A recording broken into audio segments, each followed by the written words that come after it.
Not very rewarding until the Most popular pastimes in the country right now, but will this popularity last is the question. Well, the makers of video games are gambling that it will. Entertainment is an industry that will always be around.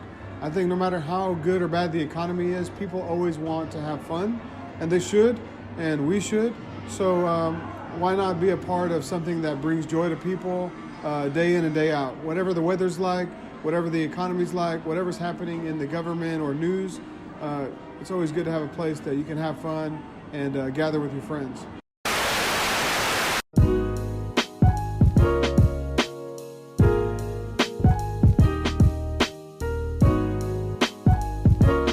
I grew up in the arcades, and you know, I didn't do like sports and all that. After school, on the way home, I'd stop by the gas station, play some games, stop by another one, play some games, and for me, it was just like a home away from home. And I always thought, man, one day I'm going to own a game. And I accidentally bought one time, and then bought another one, and eventually we just opened. So yeah, I was kind of accidentally fell into it. I wish I could have grown up in that generation that spent all their quarters, like all their free time, like at arcades, you know. That seems like a really fun era to live in.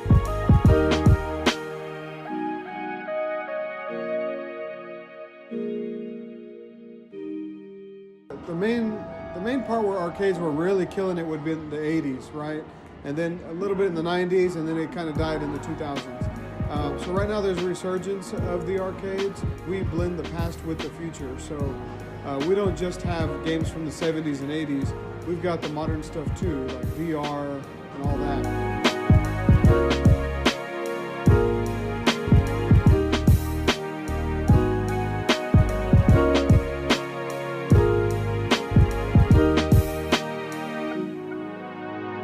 I love this. I love the Texas Gamers Lounge. You know, they take their show on the road, basically. I know that they rent out a lot of these cabinets to like South by Southwest. So I think one of the hindrances, though, is pretty much any arcade game, you can just download it at home on your console or your PC or your phone. But there's still nothing like the environment of having you know, hundreds of arcade games in one place. All the sounds and the sights and the lights and the people. So we try to create like a whole atmosphere so that you don't just want to go home and play all by yourself.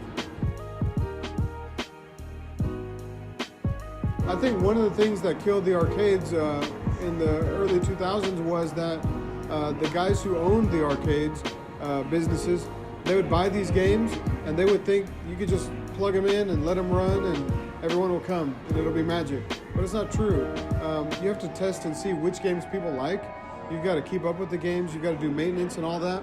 And so that's one thing we do really well. I mean, every week we're maintaining games, almost every day, really. It could be anything from fixing one button to, you know, rebuilding a whole monitor and changing capacitors and you know, rewiring stuff. So it could be anything from a 50-cent fix or a $1 fix to a $500 fix, or maybe an $800 repair, depending on what availability of parts and stuff.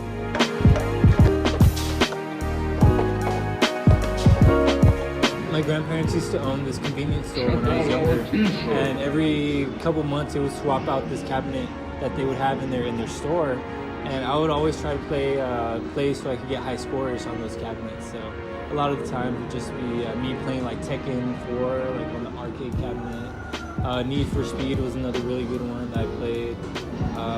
And Street Fighter, man. Street Fighter was another classic. My number one of all time is Street Fighter 2.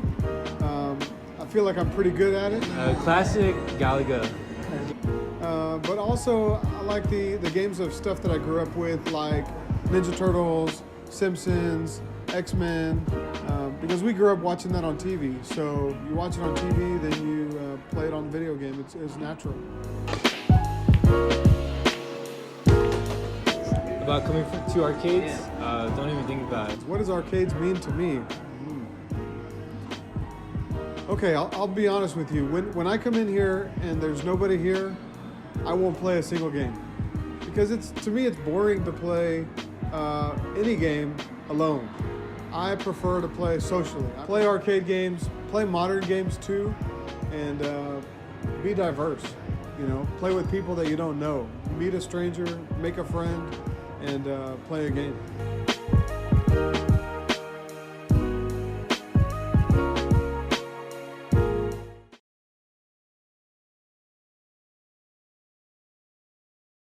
To some, it may simply mean food in a plastic tin, but to others, it could mean a blessing.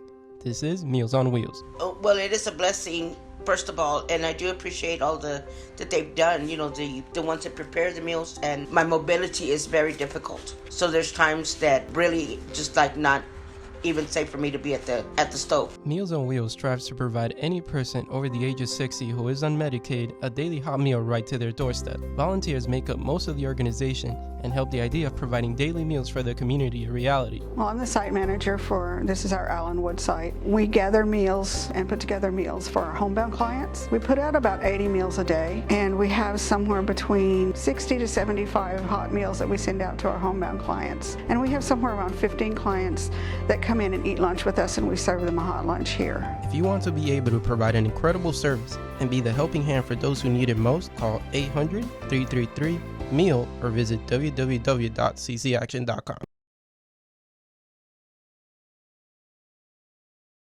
The Bobcats are hitting their stride as the season winds down. In their last home game of the regular season, they had a huge win over Georgia State for a better chance of second place in the conference. We can finish up on Tuesday's game versus South Alabama and come out with one of those top 2 seeds, which will give us a bye all the way to the semifinals and take us straight to New Orleans for a chance to get to the NCAA tournament. The fact that it was a senior game day made it poetic in a way and gave the team an incredible amount of momentum for the upcoming postseason tournaments. Both Eric Terry and Nigel Pearson are forces to be reckoned with on the court, and the Bobcats have an excellent chance of advancing to the NCAA's March Madness. It's just an awesome moment that they can take that memory of having a great senior night and have that for the rest of their lives. So it warms your heart as a coach. A decisive game for the Bobcats will be tomorrow night when they face South Alabama to end the regular season. For Bobcat Update, I'm Guarionex Molina.